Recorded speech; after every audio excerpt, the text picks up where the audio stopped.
Welcome to NarrativeNook Audiotales, where enchanted stories come to life.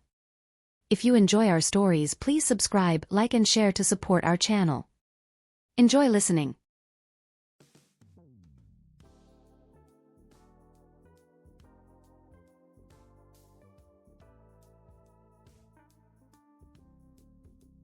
Seeing how Tristan was taking care of Sophie, Isabel panicked even further. She got so worried that she lost her appetite. "What's wrong? I thought you said you were hungry earlier," Felix asked caringly. Isabel put down her fork. "Are you full now, Soph?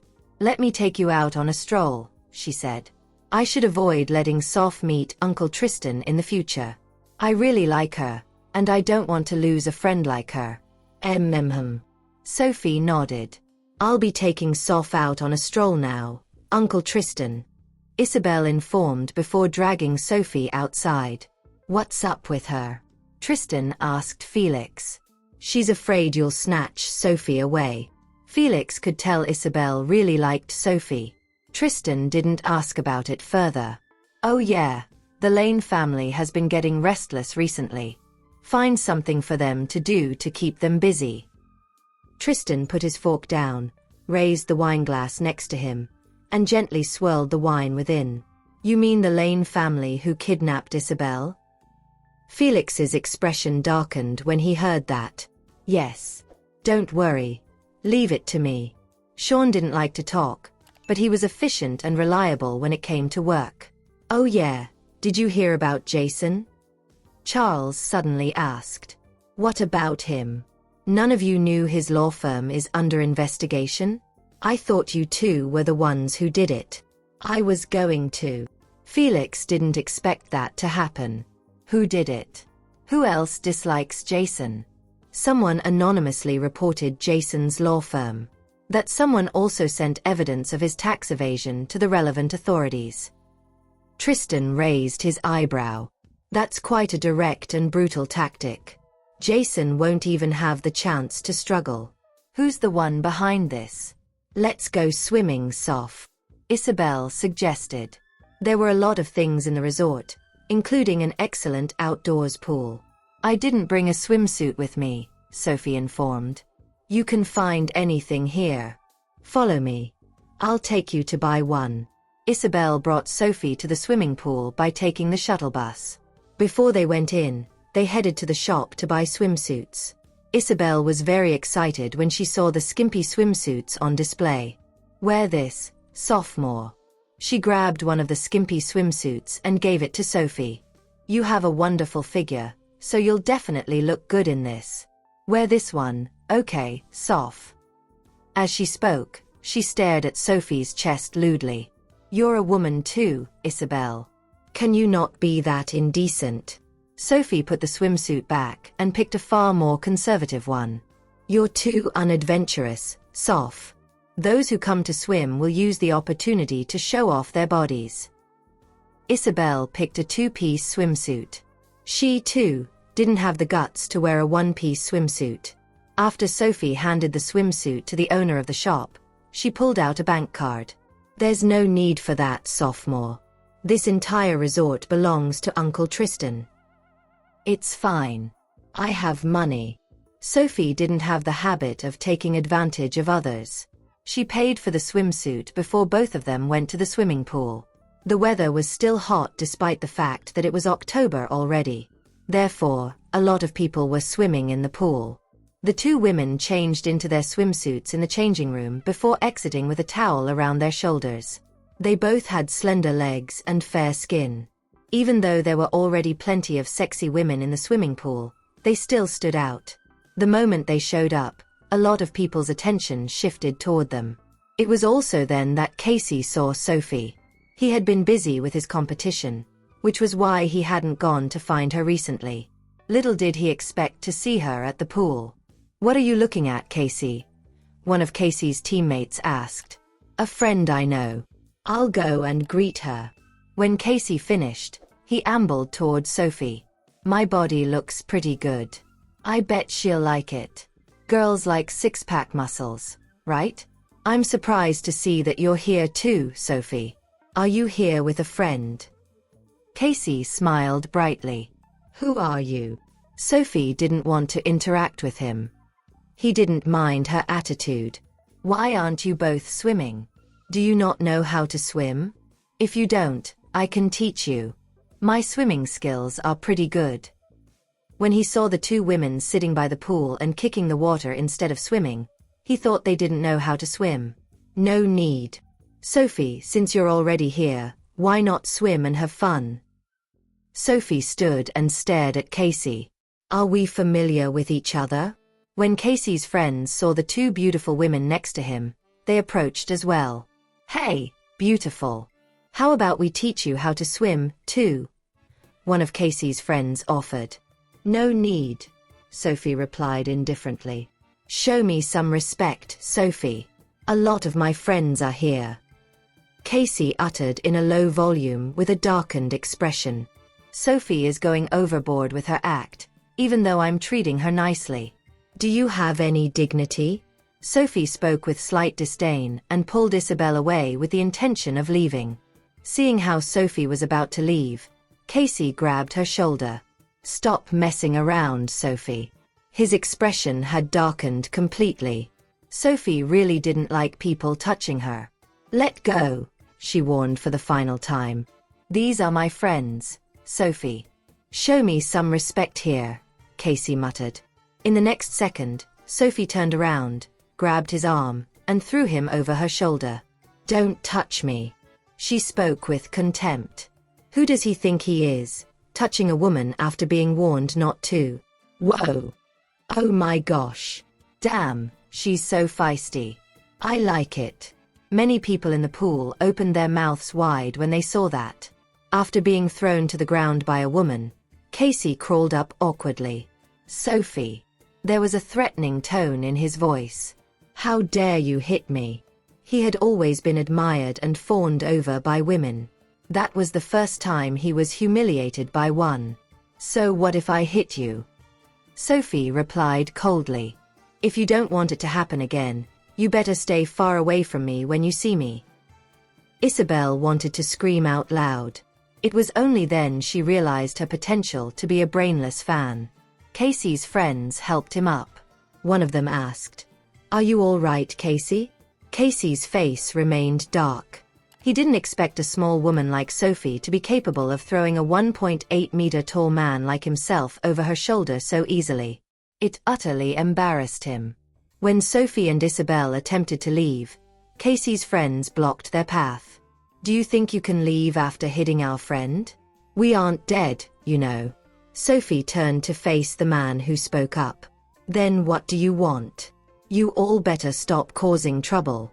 If you refuse to listen, I'll have you all kicked out of here. Casey's friends were all of a similar height to him. They were also very burly, which made Isabel worry about Sophie. Get us kicked out? Who do you think you are? You. Kneel and apologize to Casey. I have to warn you, I have no qualms about hitting women, one of Casey's friends threatened. Sophie pulled down her towel as malice entered her cold eyes. Well then. If I don't teach you all a lesson on behalf of your parents today, you'll never understand that there are people better than you. Ha! You talk big, Missy. Just don't cry later. Casey had fallen only because he had been caught off guard. However, they were now prepared. There was no way they were going to let a woman get the best of them. Additionally, the man who spoke to her knew how to fight very well, so he wasn't afraid. Are you sure? Sophie gave him one last chance. Come on, then. I'll teach you how to act properly today, Missy. A woman shouldn't behave so wildly, Casey's friend dared. Meanwhile, Tristan and Felix exited the building after they finished their meal. They then learned Sophie and Isabel had gone to the swimming pool from a receptionist. Do you want to head over there? Felix was definitely going because he was worried about Isabel getting herself into trouble. Mr. Tristan, Ms. Isabel has started a fight with someone at the swimming pool. A person approached the two men and reported. When Felix and Tristan heard that, they immediately rushed over to the swimming pool. Casey stopped his friend. Forget about it. When did you become such a coward, Casey? His friend questioned. Casey shook his head. At that moment, Tristan and Felix arrived. Tristan could already see Sophie's alluring legs in the distance. He approached her and asked, "What's going on?" "They want to beat Sophie up, Uncle Tristan," Isabel immediately replied. When the manager was informed about Tristan's arrival, he immediately rushed over to their location and asked, "Is everything all right, Mr. Tristan?" He quickly wiped the cold sweat on his forehead away. "Get them out of here.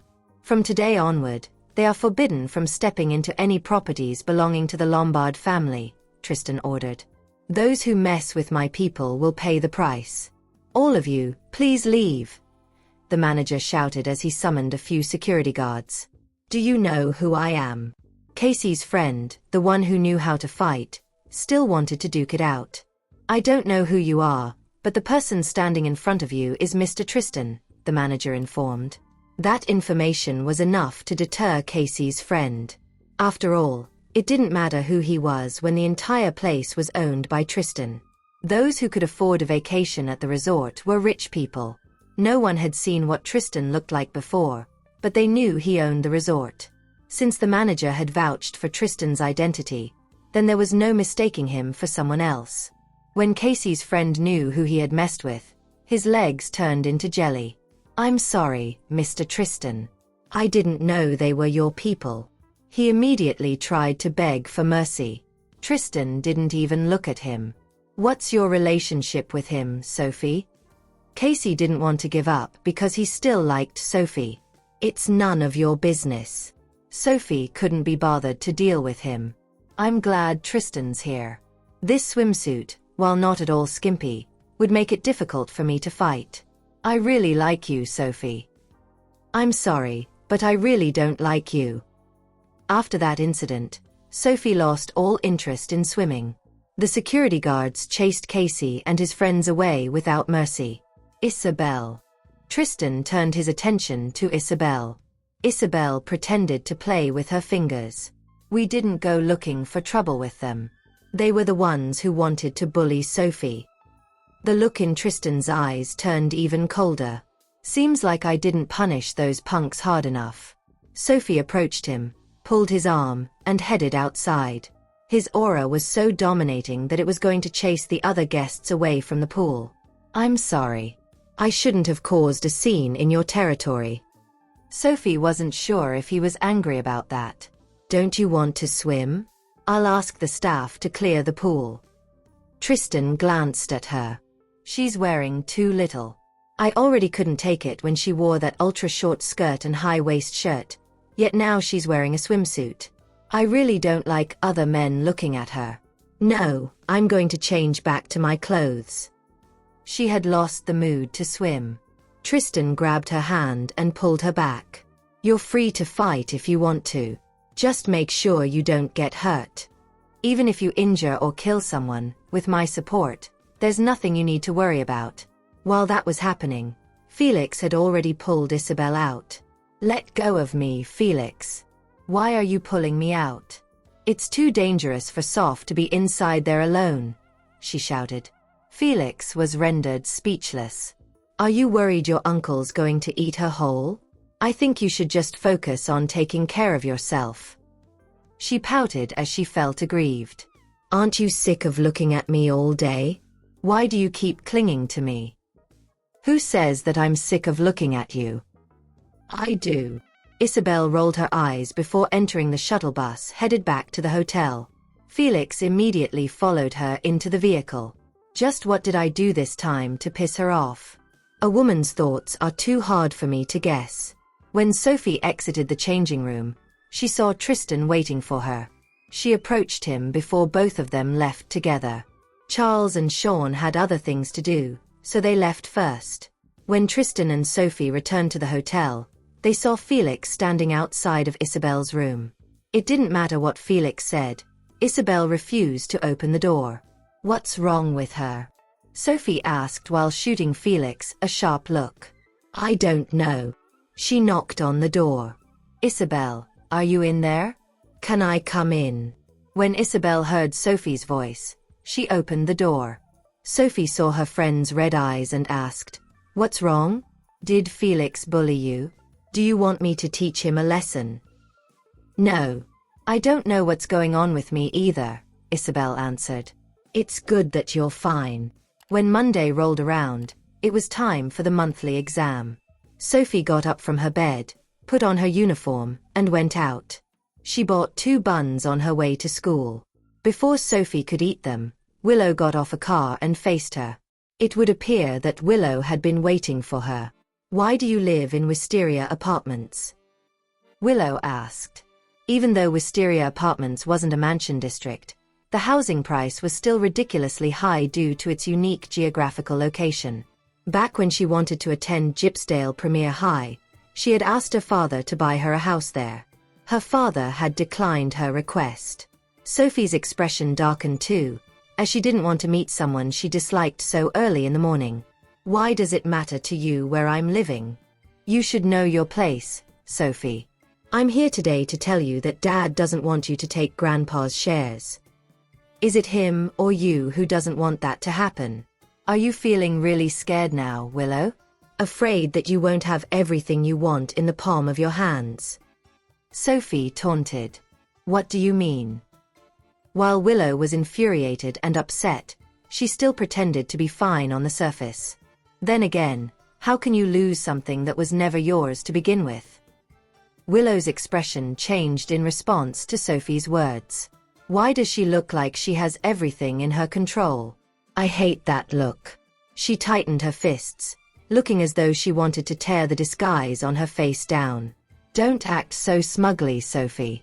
You don't have the right to take the shares from me when your reputation is in shambles. Oh, I almost forgot if you hadn't mentioned it. What happened 5 years ago isn't over yet. What do you mean? Willow was sure she had not left any evidence behind 5 years ago. You'll know when the time comes. Also, your current image is that of a top student, correct? If I do better than you, will your precious daddy still love you? Do better than me? You're overestimating your abilities, Sophie. Ever since I entered high school, I've always been one of the top 3 students in my year. What about you? All you know is to fight. Who cares about the truth regarding what happened 5 years ago anymore? Aren't you just a piece of trash now? Is that so? I'll take back everything you hold dear, Willow. Sophie didn't feel like talking to her anymore. As Willow watched her leave, she began to panic. Don't worry, Ms. Tanner. There's no way she'll surpass you. You'll get whatever you want, the Tanner family's driver comforted. That's right. There's no way Sophie can win against me. I've been studying hard for the past 5 years. All Sophie has done is either fight or skip classes. There's no way I'll lose. Willow gritted her teeth. Isabel had arrived before Sophie. Hence, when the former saw the latter, she called out to the latter immediately. What's wrong? Sophie ate her buns as she approached her friend. Here, Isabel said as she handed a piece of paper to Sophie. What is this? Didn't you have a bet with Carrie? That you have to pass the physics exam? Yeah. Sophie nodded. I did do that. These are the questions I suspect will be coming out. You should take a look. We're having a Chinean exam in the morning and a maths exam in the afternoon. The physics exam is tomorrow, so you'll still have time to study.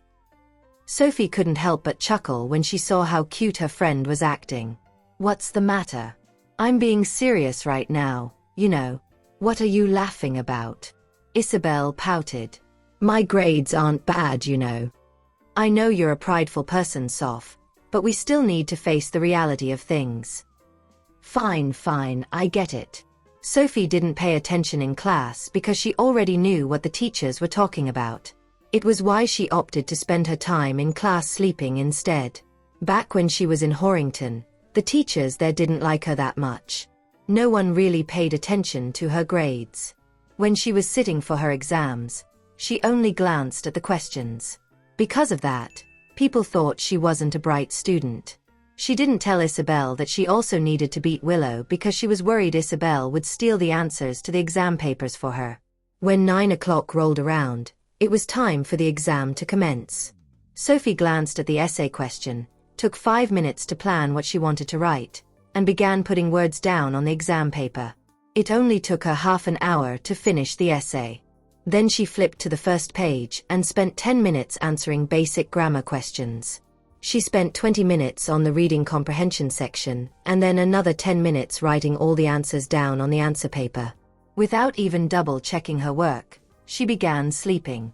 When the time was up, she was the first to hand in her paper. Isabel was worried when she saw her friend handing in the exam paper so quickly. Is she done already?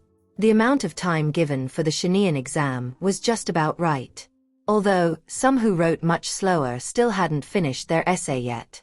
It wasn't until there were 10 minutes left on the clock that Willow finished her essay. Her red lips curved upward as she stared at her answers with satisfaction. There's no way I'll lose to Sophie. I'm no longer the Willow from 5 years ago. The exam ended at 11 o'clock. When Isabel walked out of the exam room, Sophie was already waiting for her outside. What do you think about the exam, Soph?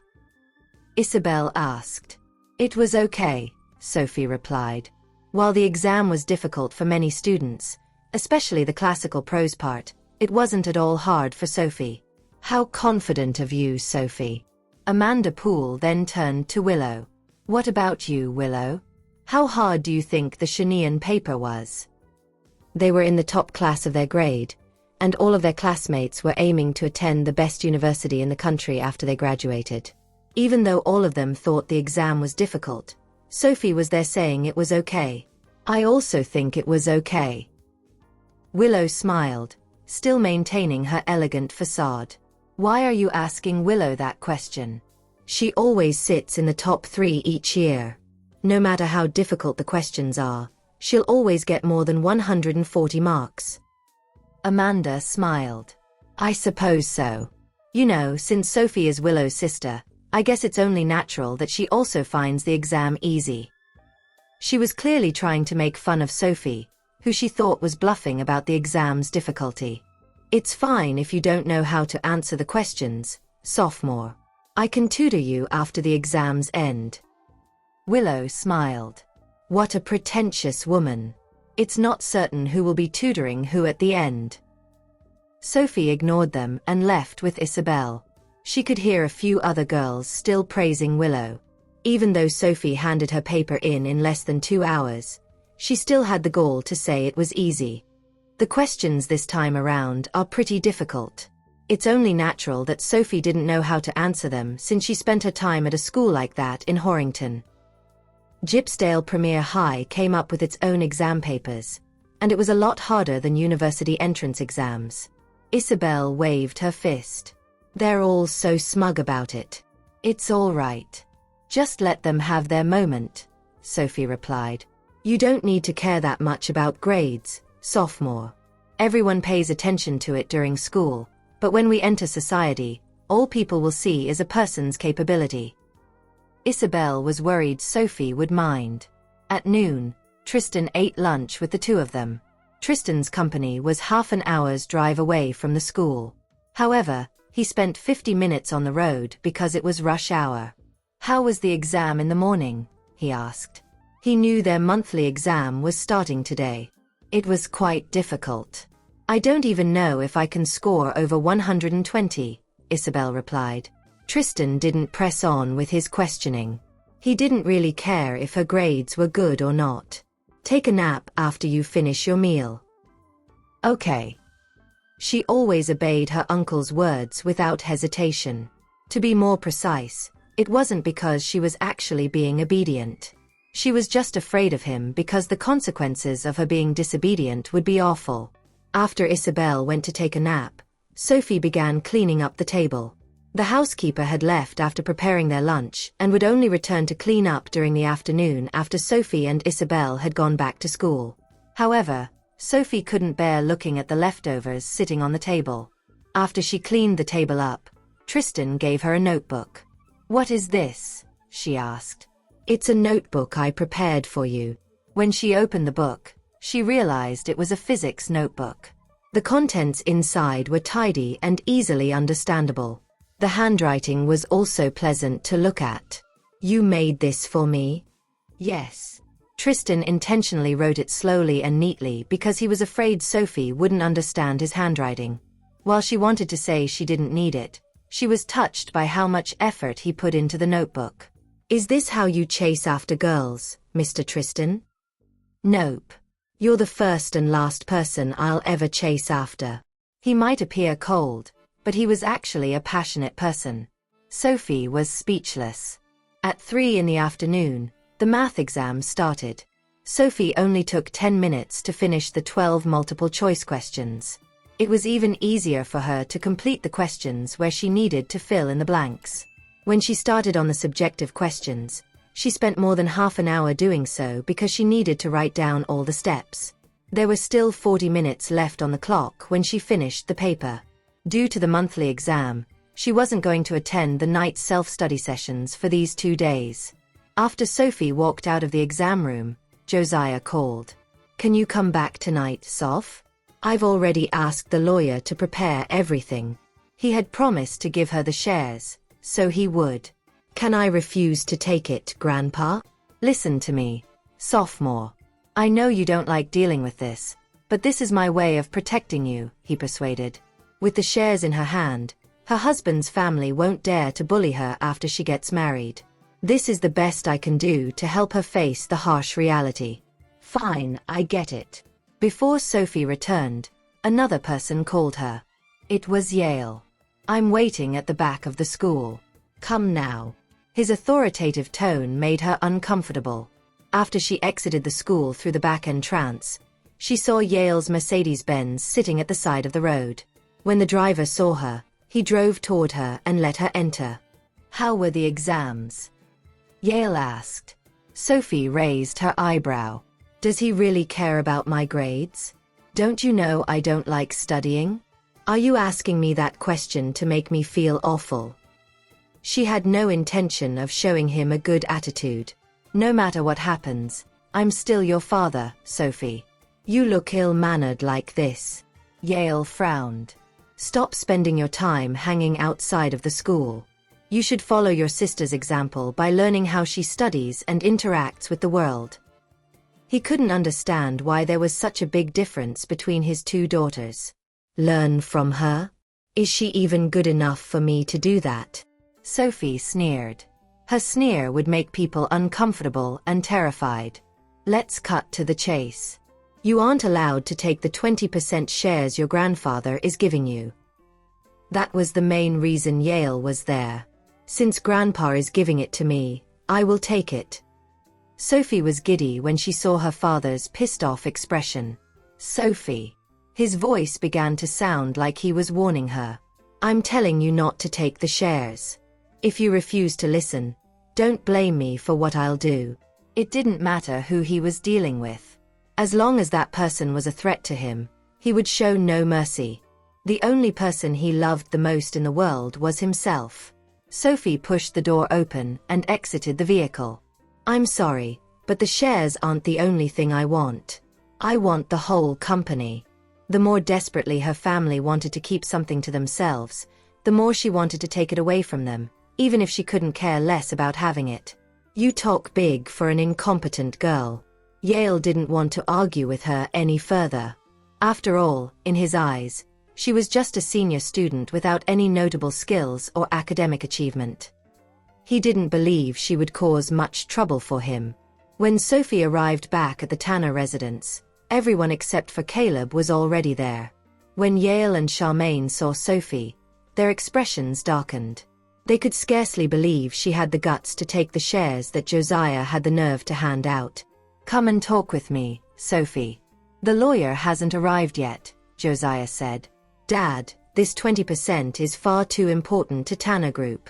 Are you really going to give it to her that easily? Yale refused to give up. Josiah ignored his son because he had the right to decide to who he wanted to give his assets.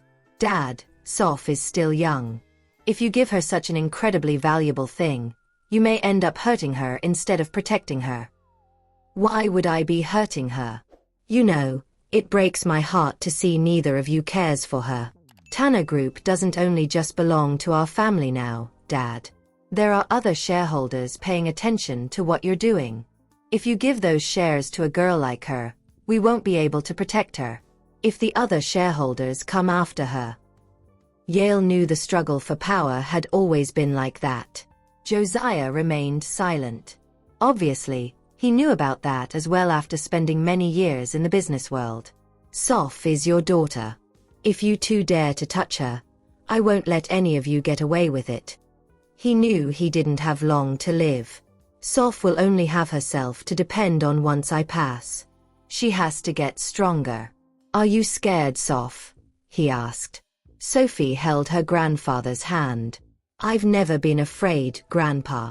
If they were talking about facing the struggles of growing up, then she really was unafraid of facing them. Josiah was glad. I can see my younger self in her. Think about it carefully, Sophie. The look in Yale's eyes turned cold. It was then the lawyer arrived. Are you sure about this, old Mr. Tanner? Terence Baldwin, the lawyer, was also worried about whether Sophie could keep the shares Josiah was giving her. No need to be afraid, sophomore. Even if, in the end, you throw away the shares I give you, I still won't regret my decision. Consider it as me giving you your tuition fees. Please put your signature here, old Mr. Tanner. Terence didn't say anything else because he knew Josiah wouldn't change his mind. Please sign here, Ms. Tanner. He pointed at a spot on the paper. Once Josiah and Sophie put their signatures down, the lawyer declared, Okay. The shares now belong to Ms. Tanner. Josiah then sent Terence out. Now that Sophie has inherited my shares, she's considered one of Tanner Group's shareholders. Don't disappoint me, Sophie, Josiah uttered before heading upstairs. He was getting old, which was why he left, as he didn't want to witness such a sullen atmosphere in his home. Sophie was about to leave after obtaining the shares. You're still young, sophomore. We're just thinking about your well-being. Let your dad keep hold of your shares first. You're our daughter, so we won't hurt you, Charmaine coaxed. Yeah. I'll help you manage your shares first. Once you get married, I'll return the shares to you untouched, Yale added. Sophie couldn't help but chuckle. The world has always been like this. People's loyalties are where their interests lie. It's so sad to see my parents put up an act like this in order to obtain my power and fortune. What are you laughing at? Am I not looking after your best interest? Do you know how to take care of a company? Yale's smile faded as he questioned like a commanding father. Does it matter if I don't? I just need to take the dividends, isn't it? Sophie retorted. You. Yale was so angry that he couldn't speak further.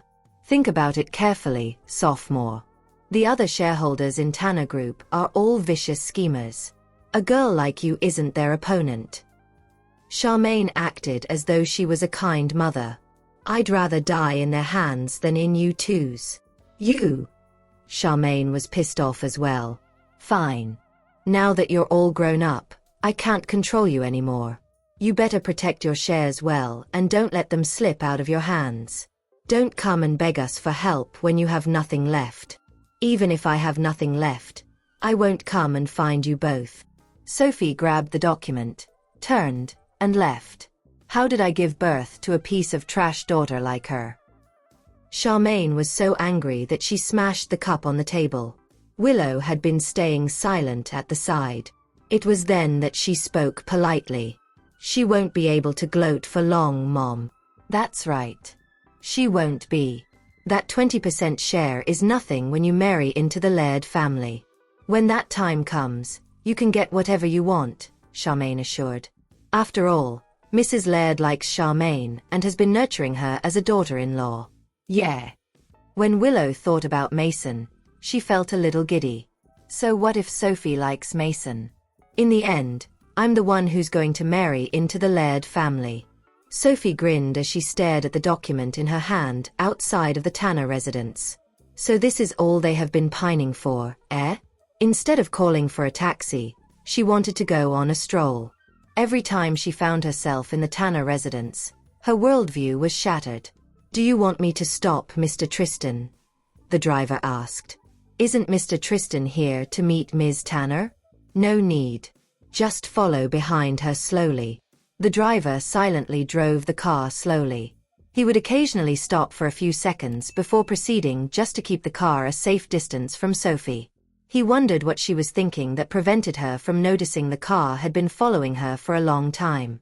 It wasn't until it started raining that Sophie stopped. Stop the car. Tristan stepped out of the vehicle, strolled toward Sophie, and swept her into his arms.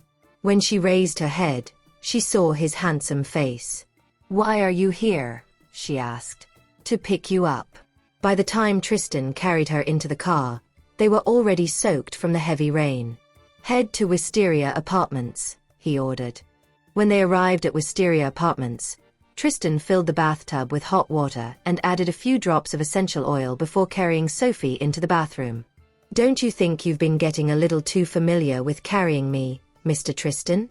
Even though Sophie said that, she still wrapped her arms around his neck. Tristan let her down once they were inside the bathroom. "I'm happy to serve you. If you don't feel like moving, I can even help you with." "No need."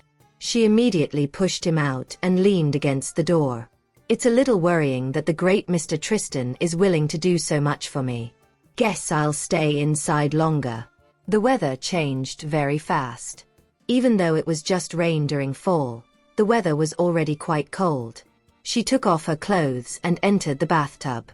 Upon immersing herself in the warm water, Sophie let out a satisfied moan. Tristan was someone who enjoyed the finer things in life, which was why he had bought a tub that would keep the temperature constant. The water would remain warm for as long as she wanted to stay inside.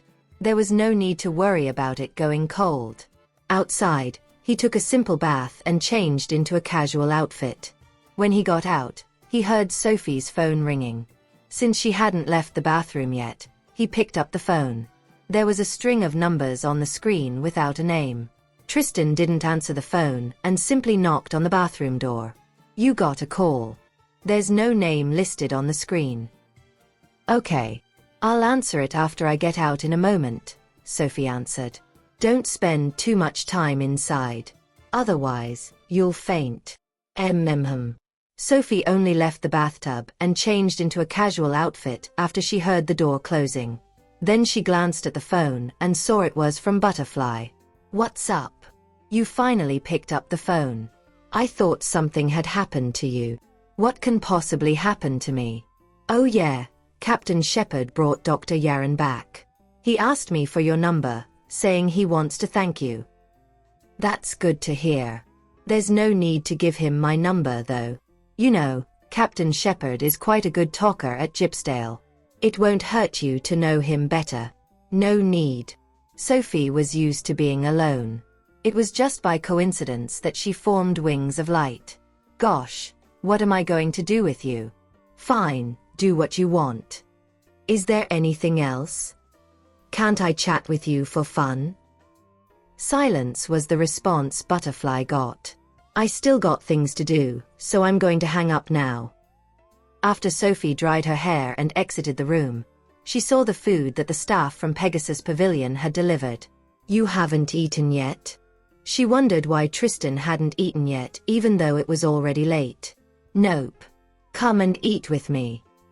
In actuality, Tristan had already eaten. He knew she hadn't yet, which was why he ordered people to deliver food to them. Sophie sat across from him and ate. They remained silent as they enjoyed their meal. He only had a few bites before he kept putting food on her plate. Not only that, he even poured her a bowl of mushroom soup. She ate a lot over the course of the meal. Once it was over, she took on the task of cleaning up the table. Tristan didn't stay around for long as he left after the meal was over. It was as though he was only there to share a meal with her. While the physics exam the next day involved a lot of calculations, Sophie was still able to finish them easily. There was half an hour left when she handed her paper in. For her Austronesian paper during the afternoon, she took her time writing her answers down on the answer paper. She really didn't understand why people were saying the exam was hard. Once the exam was over, everyone gathered around to discuss it. Isabel sat on the bench in front of Sophie and turned around to face her friend. How well did you do, Soph? Isabel was really worried about her friend's grades. Fine. Can you pass the physics paper? I can. Carrie just so happened to pass by both of them then. She snickered when she heard what Sophie said. If you can pass without ever paying attention in class, what are us teachers for? We'll know once the results are out. There's no need to rush, Mrs. Fletcher. I always keep my promises. If I don't pass this time, I'll quit school voluntarily. Sophie smiled coldly. Soph.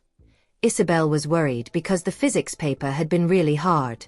I'm pretty sure half of the class won't even pass. Why is she acting so confidently? Is that so? I look forward to your results, then. Humph. It was obvious Carrie didn't believe Sophie. When Sophie and Isabel went out for a meal, they encountered Willow and her posse. How well do you think you're going to do this time, Willow? Willow's friend asked. Well enough, Willow replied. You always say that, and you always get into the top 3. Another one of Willow's friends chimed in. That's right. Willow is just that awesome. She's good-looking and smart. Whoever she marries in the future is going to be very lucky. Tisk. Isabel couldn't help but click her tongue when she heard Willow's posse praising Willow. What do you mean by that, Isabel? One of Willow's classmates spoke up sullenly. Even though what Willow's classmates said was true, they were actually really jealous of Willow. I don't mean anything else by that.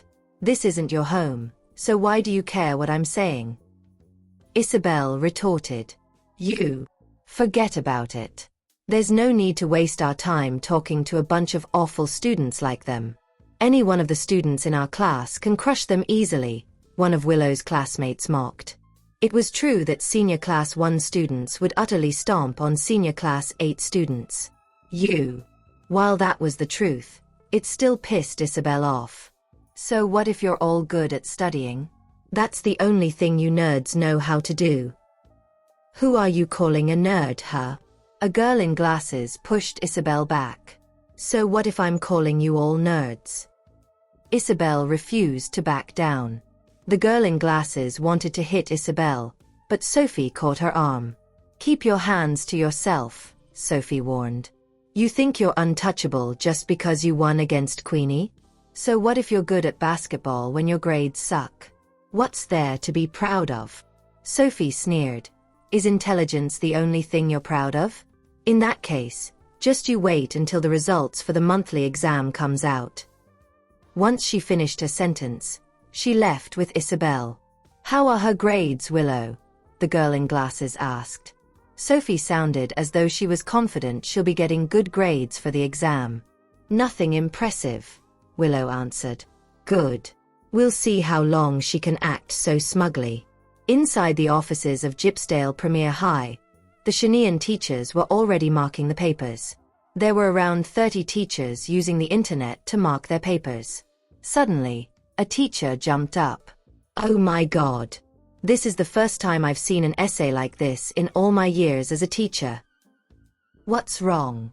The other teachers surrounded their colleague when they heard that. Read this. A few teachers read the essay at the same time and quickly realized it was the most perfect essay they had ever laid their eyes on. It was flawless in every aspect. Which class does this student belong to? Why didn't we notice this student before? I don't know. It doesn't seem like it's written by someone in our class. Is this a student from your class, Ms. Reynolds? Ripley Reynolds was the Shanian teacher for senior class 1. Since that class consisted of the best students in the grade, it was only natural for them to assume the essay was written by a student in that class. Ripley glanced at the essay and shook her head immediately. The handwriting is too neat. No one in my class writes like this. Then who is this black horse? The teachers around were all very curious about the author of the essay. For the physics paper, most of the students of Gypsdale Premier High had no idea how to answer the last question, leaving that question blank in the end. The questions for the physics paper this time are just too difficult. I only completed the paper after an hour. Not only were the questions difficult, But there were also a lot of calculations too. More than half of the students in Senior Class 1 had a breakdown from it. Carrie kept silent the whole time. She had also tried the paper but had no idea how to answer the last question either. Even Erin Ellswick, the physics teacher from Senior Class 1, took an hour to complete the paper. What do you think, Mrs. Fletcher? Were you able to complete the calculations for the last question? Erin asked. I did. I don't think it was that difficult, she said, not wanting to embarrass herself for not being able to answer the question. Haha. The man knew that she wasn't that skilled, so her words were just a joke to him. Carrie knew that he was making fun of her, but she dared not stand up against him head-on. She wasn't as good at physics as he was, after all. No way. One of the students actually managed to answer this question. Not only are the steps for the calculations correct, but their answer is too. Really? Then, it must be a student from Senior Class 1. Among all of the classes, Senior Class 1 was the most capable. Should be. When it comes to physics, who could ever compare to Bailey Dixon from your class? Bailey was the top student of Gypsdale Premier High and had been placing first ever since he started attending the school. Looking over, Erin noticed that it wasn't Bailey's handwriting on the paper. The student's not from my class. Everyone froze upon hearing that. Who else could it be if it's not Bailey? Is there another scholar like him here at Gypsdale Premier High? On Friday night, they made reservations at Sky Hotel to celebrate Josiah's 80th birthday. Since he did not like crowds, only a handful of relatives came to have dinner with him, taking up only 2 tables. Did you let Sophie know? When Josiah saw that Sophie had not arrived even though it was almost 6 in the evening, he asked Charmaine, who was sitting next to him. Don't worry, Dad. I've already let her know. But you know how her temper can be. I don't know if she'll come. The woman just couldn't bring herself to like Sophie. Even though they were both her daughters, Willow was obedient, while Sophie was always arrogant and would never listen to her. I don't think she will be coming, Grandpa. I saw her leaving with a delinquent when school ended. Forget about her, Dad. It's your 80th birthday today. There are so many relatives here. Why should we let others make a joke out of us if Sophie comes? Hearing that, Josiah slammed the glass he was holding on the table. A joke? Who would dare do that? Whoever here who doesn't want to eat with our Sophie can leave, he retorted. No matter what he did, they still had such an attitude toward his granddaughter. What's wrong? Yale came over instantly when he heard such a big commotion. Notify Sophie. No one can start eating if she doesn't come. All he wanted was to have a happy family dinner. How could he start dinner if Sophie wasn't here? Yale's expression turned dark in an instant. How old are you, Dad? Sophie's being immature, but are you going to be the same as well? Everyone's waiting. Everyone here is of seniority, so what if a younger one doesn't come? Why should we make everyone wait for her? Right then, Sophie pushed open the door and entered. In truth, she had not received a call from Charmaine, but she knew that it was her grandfather's birthday that day. It had not been a difficult task for her to find out where they were having dinner to celebrate it. I'm here, Grandpa. Josiah finally looked at ease at the sight of his granddaughter. Soph, come here. Sophie walked over and sat beside him. There's no need for you to get angry, Grandpa. It's your 80th birthday, so how could I not come? Hearing that, Josiah couldn't stop himself from smiling. As expected from my Sophie. Patting her head, he said, Oh, Soph, what would you do if I wasn't here anymore? You're still in great health. Don't worry too much. All right. Since everyone is here now, bring the dishes over. Yale had a grim expression on his face, but he said nothing else. After all, it was his father's birthday today. He couldn't make it an unhappy day for him. Willa, your monthly exam just ended, right? How was it? Willow's maternal aunt, Yara, asked. It was all right, Aunt Yara. I heard from our tailor that the papers this time were really difficult. You're really lucky, Charmaine, she continued to flatter.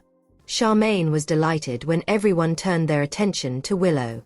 She had spent so much time and energy on her daughter, after all. Taylor is really well behaved too. I'm sure she did well in her exams. I'd probably do better than Sophie, Taylor replied with a smile. Watch what you're saying, Taylor. I was just telling the truth, Mom. No one here is a match for Willa. A smile surfaced on Willow's face when she heard the compliment, but she stayed silent. Nonetheless, she really liked hearing praises like these. Don't mind her, sophomore Taylor is still young, so she doesn't know any better. I don't mind. Sophie had never cared about irrelevant people like her. Soph, now that you're back in Gypsdale, you have to study hard. Stop with the nonsense you did in the past. What did I do in the past that was so nonsensical, Aunt Yara? Hearing that, Sophie raised a brow. These two are here to stir up trouble on purpose, aren't they? Since when is it your turn to tell me what to do with my life? Watch your words, Sophie. She's your aunt. Charmaine scolded as she glared at Sophie. This is how I've always spoken. Don't you know that I have no manners and am a delinquent? Besides, I'm holding back today since it's Grandpa's birthday. Don't blame me for being too hard on you next time I hear you saying something like this again. Sophie couldn't help but feel disgusted at how they were flattering her mother while trampling over her. That's enough. Are we still eating or not? No one dared to utter another word when Josiah spoke up. Don't mind their words, Soph, he said, his heart aching for Sophie. After their meal, everyone got up and gifted Josiah with the presents they brought. I've also prepared something for you, Grandpa. Willow stood up and took out a red velvet box. I bought this emerald ring from an auction for $2 million. I hope you will like it, Grandpa. What a filial child you are, Willa. $2 million. Yara's eyes lit up. $2 million was not a small number for an ordinary family. I used the money I've saved up since I was young, and the gift is nothing too expensive. I just hope that you will like it, Grandpa, Willow said gently. Would Grandpa still like Sophie as much now? Sophie, old Mr. Tanner gave you his 20% of the shares. Did you not prepare anything for him on his birthday? Yara asked, not wanting Sophie to have an easy time. What I gave Sophie is just a gift to her as her grandpa. I am almost dying soon. Why should I need any more gifts? Please calm down, Grandpa. I've also prepared something for you. The only reason she was late was that she had gone to get her grandfather's gift. Oh. What is it? Josiah's interest was piqued. At that, Willow's expression turned ugly. Why is Grandpa always favoring Sophie? He only took a glance at my present before he called for a housekeeper to take it away. Yet, here he is, being so interested in Sophie's gift. I have to see for myself just what kind of gift she prepared. I know that you really like Edward Hopper's paintings, Grandpa. That's why I searched for one of his paintings for you. I hope that you'll like it.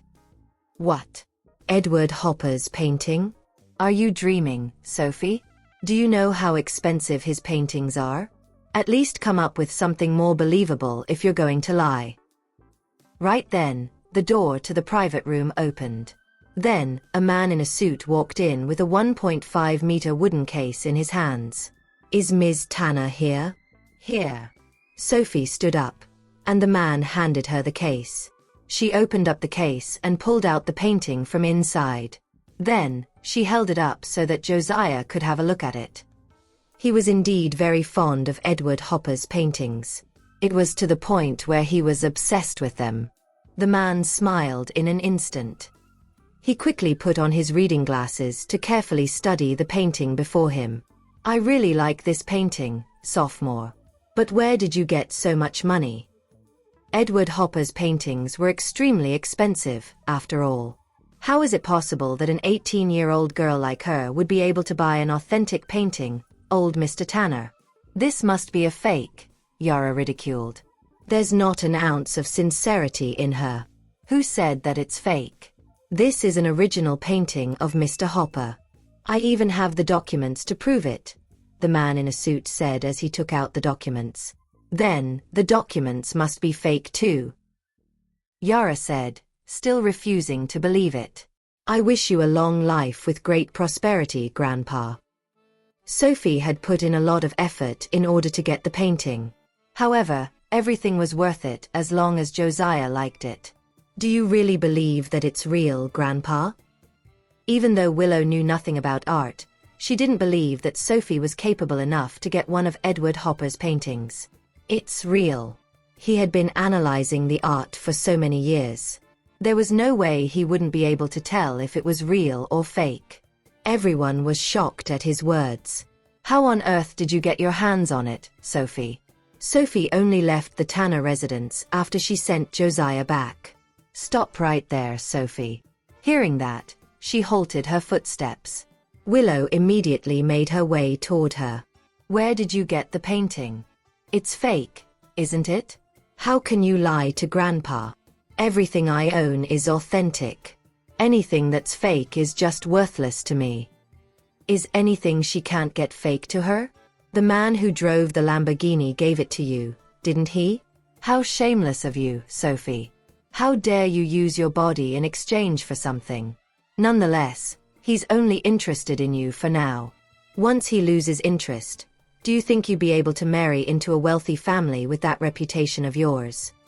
Willow did not want to admit that she was getting anxious. It's fine. It's just a painting. The Tanner family can buy it too, so this is nothing. Marry into a wealthy family? I will definitely marry into the Laird family. Do you still remember Mason? The one you had a crush on for 2 years? He's going to return soon. Sophie turned around at her words.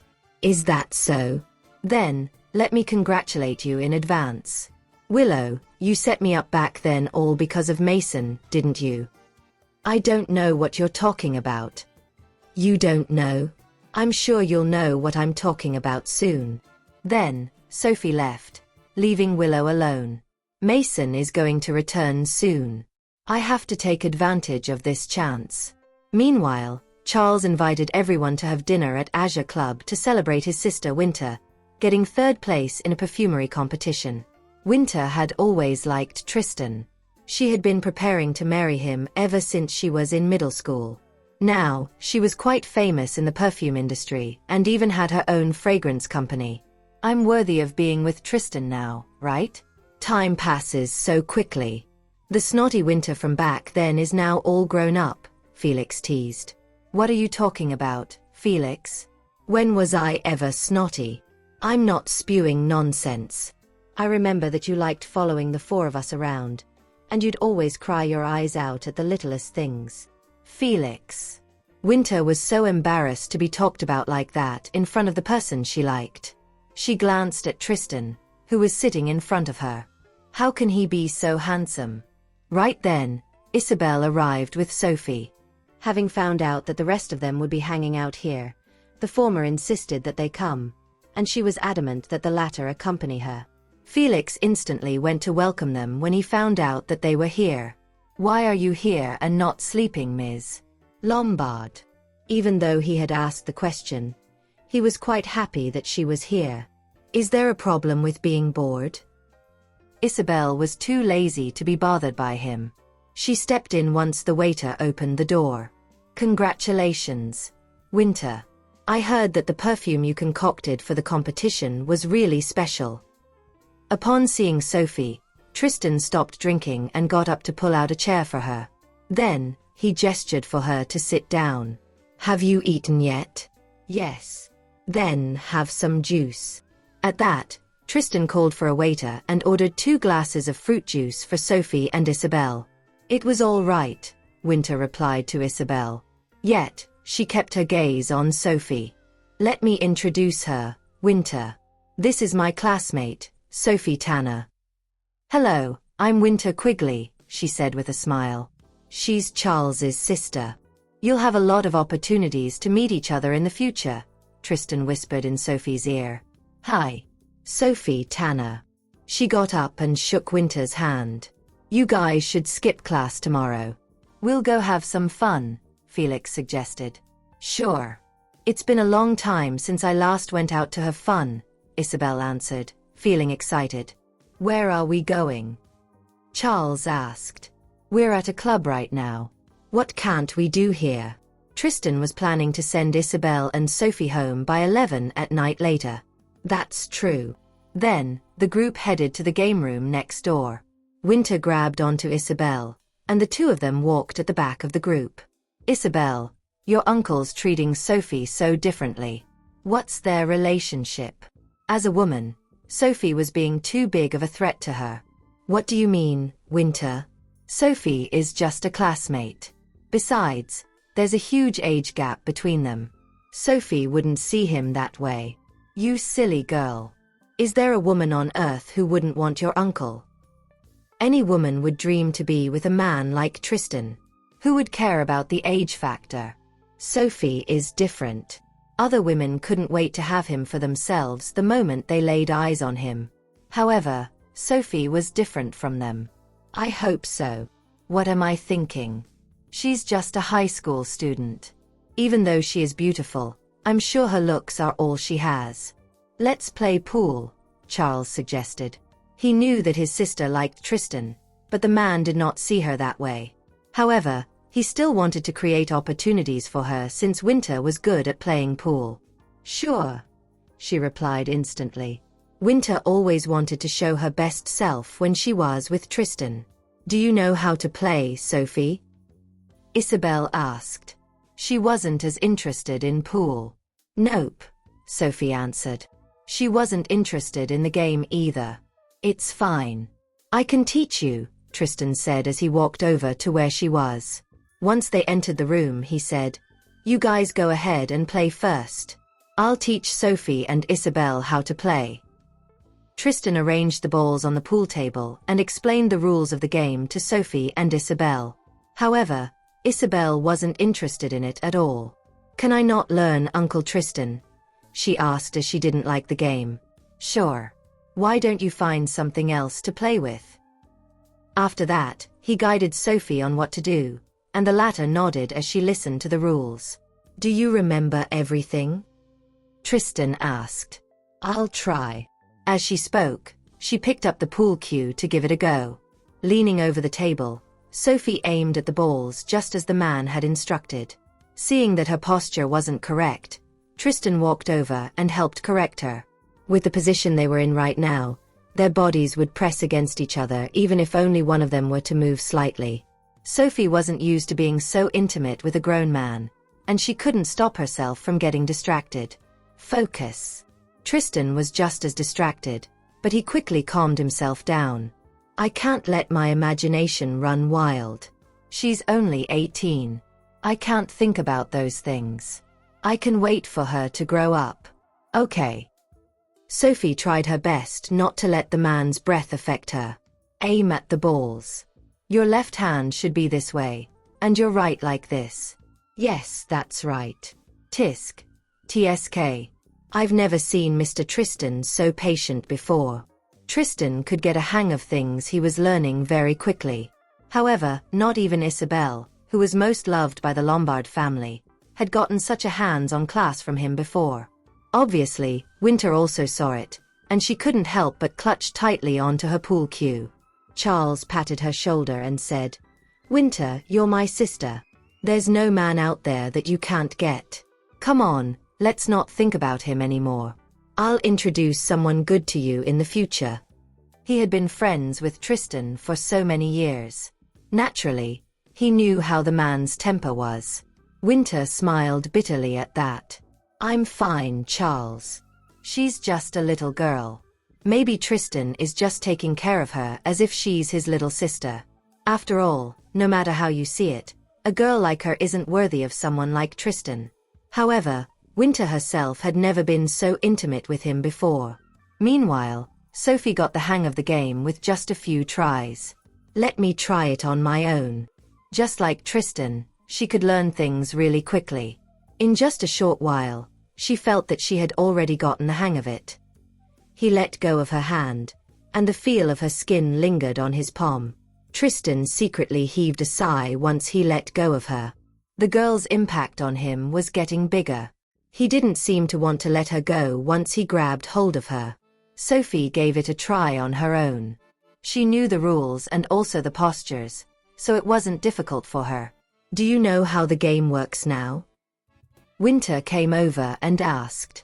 Turning to Tristan, she added, "Why don't you let me teach her, Tristan? It'd be better since I'm a woman too." "It's fine. I'll teach my own disciple." "Why? Are you doubting me?" He didn't want to have Winter getting so intimate with Sophie. "I don't mean anything else. It's just that Sophie is a girl, so she might feel uncomfortable if you stick so close to her." "Are you feeling uncomfortable?" He turned to ask Sophie. Sophie walked over to the other side of the pool table. She only looked up at him once she had scored one of the balls. "I'm all right. It's fine if she's okay with it. Go ahead and play with them, Winter." "Didn't you want to play?" Winter bit her lip, but she kept a smile on her face. "Damn it. Are you doing this on purpose, Sophie? How do you know how to seduce people when you're so young?"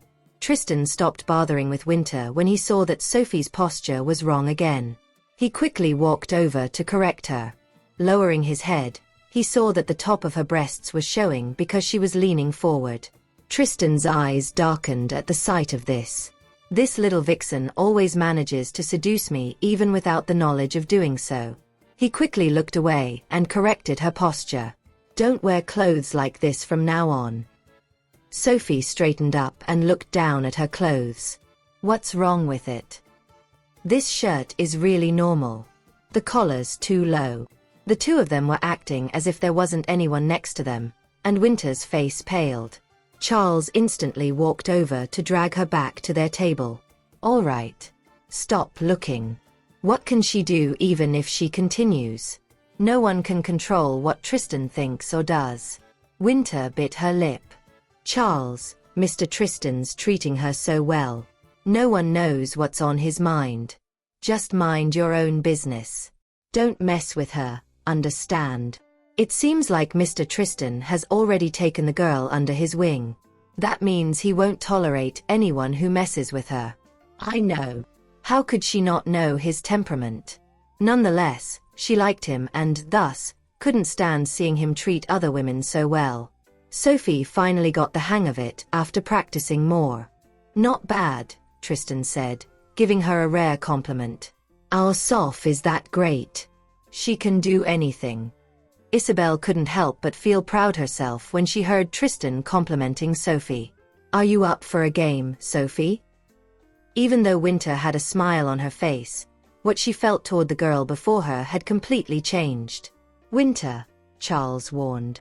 He knew that she wanted to show off her skills, but Sophie had only just learned the basics. He could not believe that his sister was shameless enough to challenge a beginner. Yet, Winter ignored him. "It's just a game. You won't lose anything. You wouldn't mind, right, Mr. Tristan? Are you okay with it?" Tristan asked Sophie.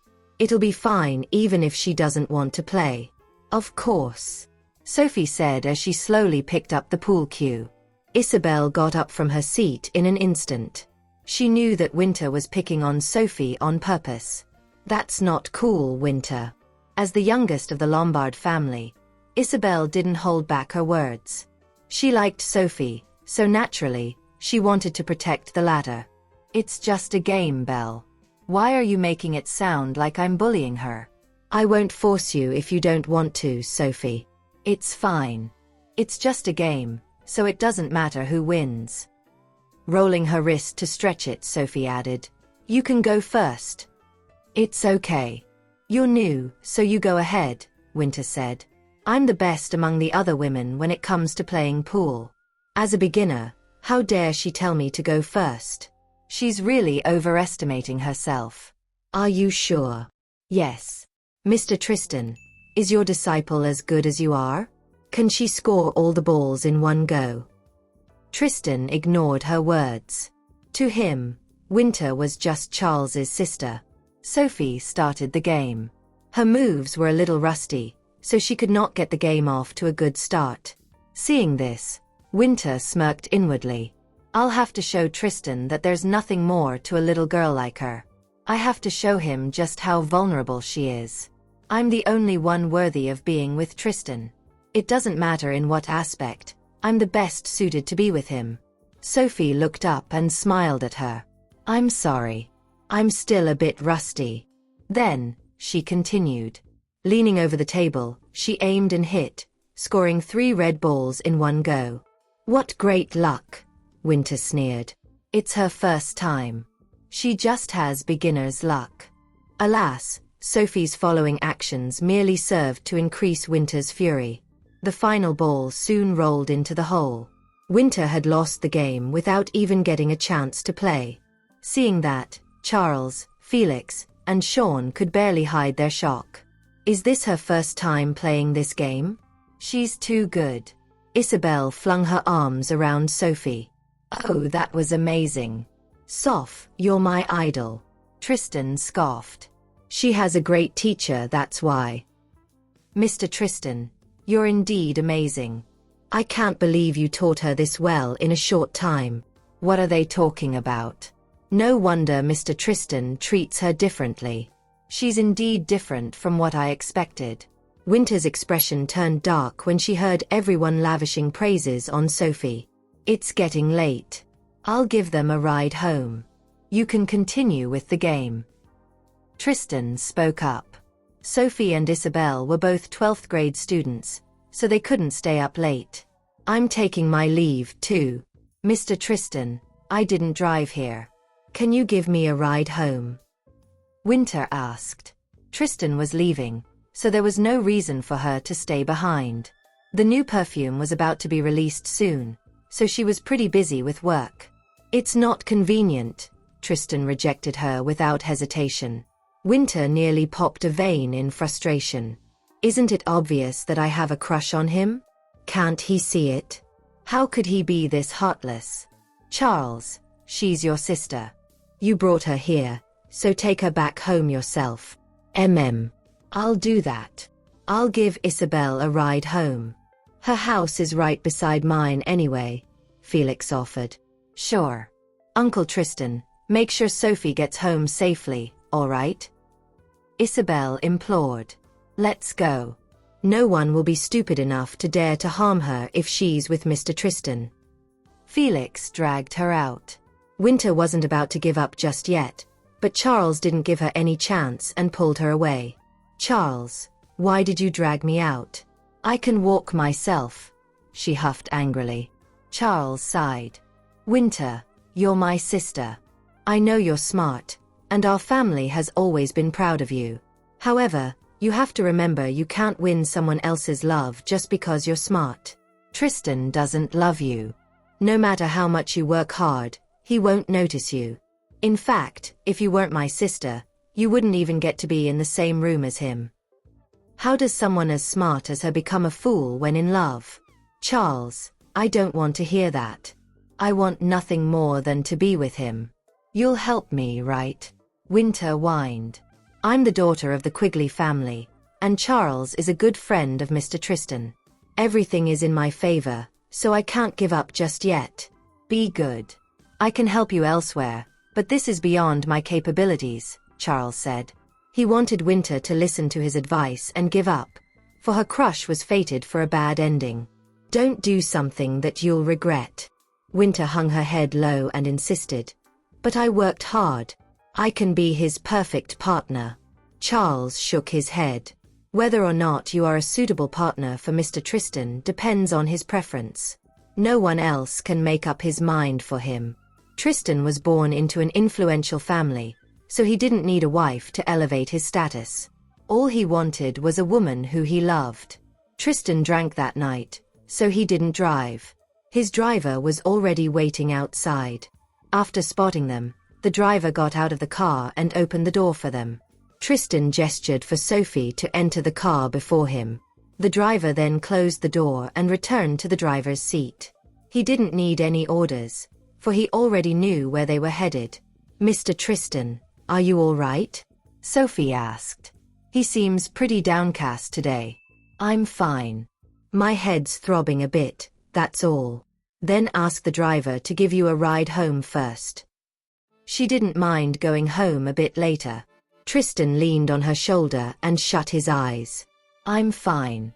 I think I drank too much tonight, he responded.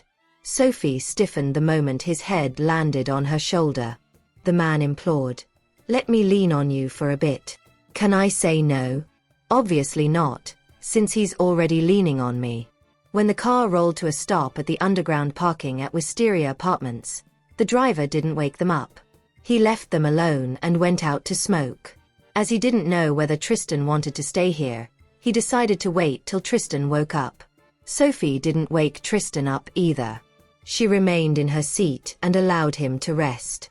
We've arrived. Tristan's eyes snapped open, and the first thing he noticed was her attractive eyes. Reaching out, he caressed her cheek. It'll be great if you can be this good at all times, he lamented with a chuckle.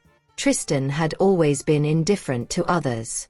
However, the sight of his warm smile caused Sophie's heart to soften. I've always been good, Sophie retorted. She would only attack those who provoked her.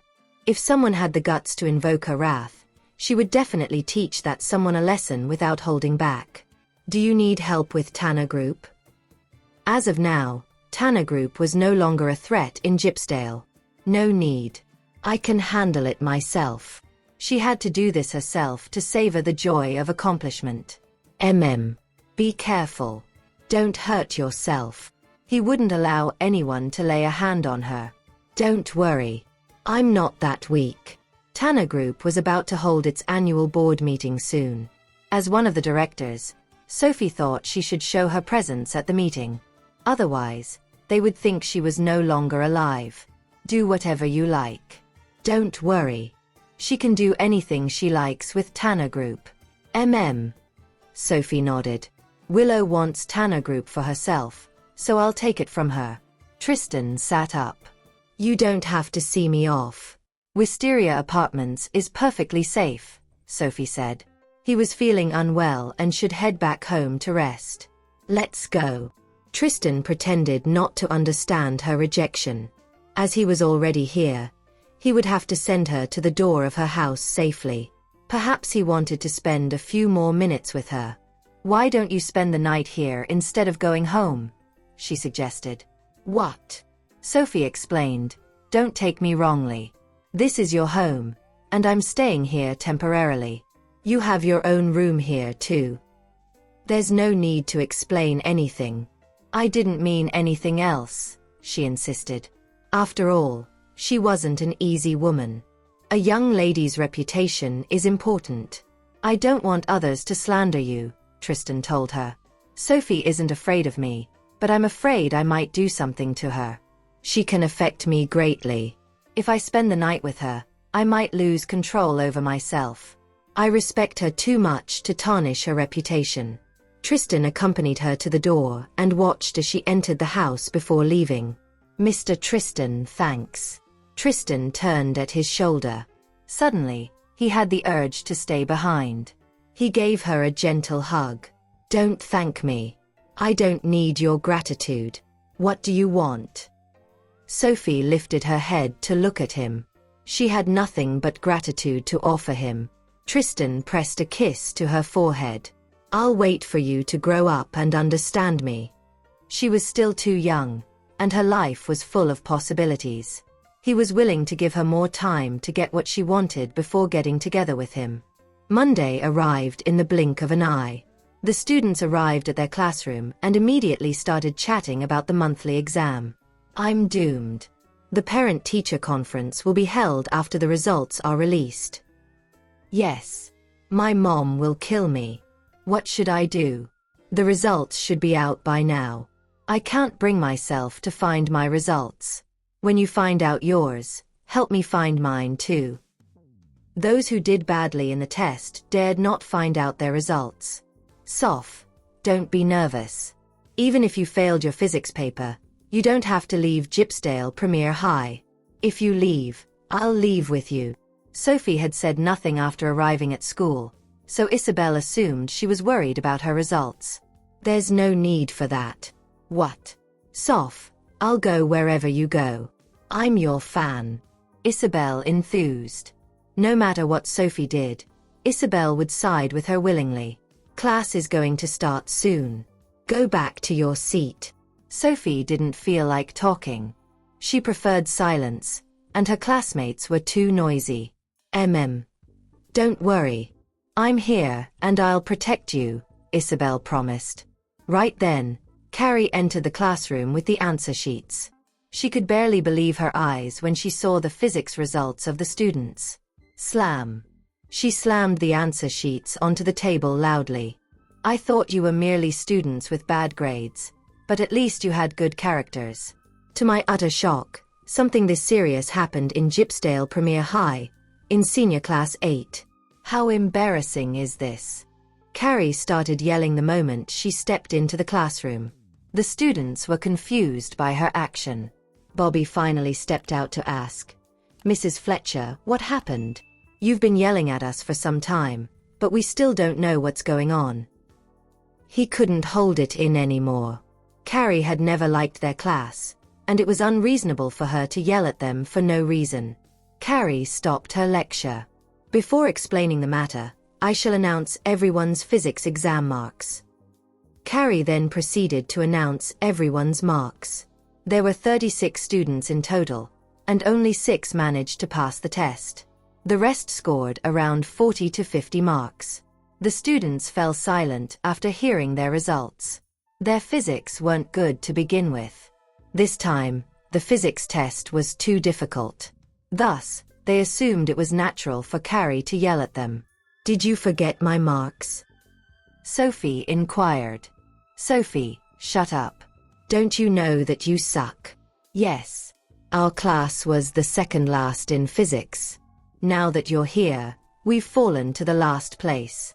Soph, calm down, Isabel urged. She was worried that Carrie would fly into a fit of rage as the latter was glaring at them angrily.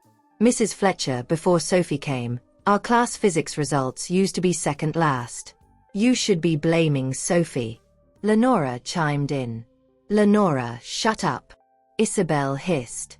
She wanted nothing more than to rip Lenora's lips apart. Your physics suck. Am I to blame for that?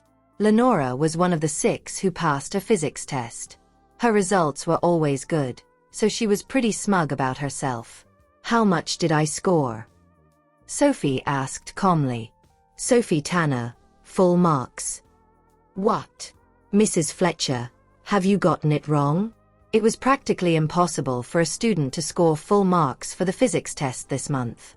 Even Bailey from Senior Class 1 couldn't achieve this feat. Really? Isabel blurted excitedly. Indeed, Soph can do anything easily. Sophie, stand up, Carrie ordered. Mrs. Fletcher, you wanted me to pass the test, and I scored full marks. Isn't that enough? Sophie no longer wanted to show any respect for Carrie. Mrs. Fletcher, she must have stolen the test paper prior to this. No one could possibly score full marks. Lenora uttered. Isabel retorted, shut up, Lenora. She would forever be supportive of Sophie. Be honest with me. How did you get the test before this? Carrie was of the opinion that Sophie had cheated too. Hearing that, Sophie snorted icily. Is it that hard to acknowledge someone else's ability? Sophie, I'm being calm right now. If you refuse to say anything, I'll have to bring the matter to the principal, Carrie warned. Whatever. Sophie wasn't about to entertain Carrie when the latter was being unreasonable. Carrie declared, all right. Just you wait.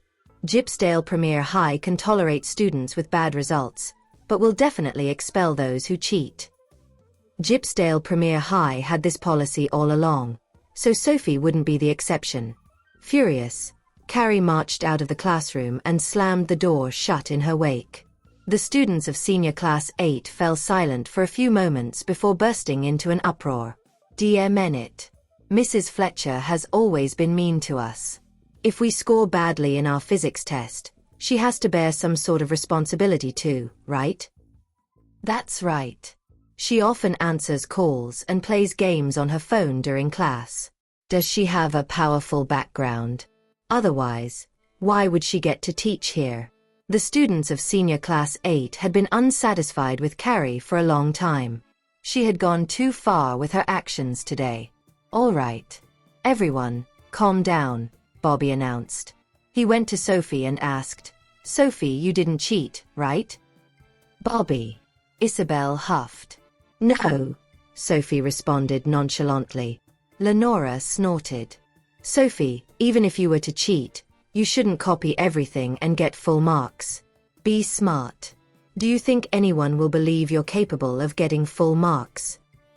Sophie, if you did cheat, be honest. We can talk to the principal together. Mrs. Fletcher was rude, so I believe the principal won't blame you after he learns about her attitude. I said I didn't cheat. Sophie's patience was at its limit. Right then, the principal's assistant showed up. Sophie Tanner, the principal wants to see you at his office. Sophie got to her feet and zipped her uniform up.